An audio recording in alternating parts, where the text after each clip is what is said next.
আসসালামু আলাইকুম শৌখিন মৎস্য শিকারী ভাই ও বন্ধুরা, এখন আমি আইছি যশোর পৌর পার্ক। এই জায়গার থেকে আমার মাছ ধরা শুরু এবং এই জায়গার থেকে এখনও ধরি ইনশাল্লাহ। এই যে সে পার্ক,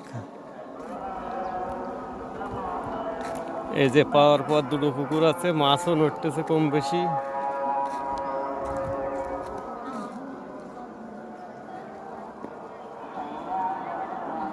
এই যে হচ্ছে ব্রিজ।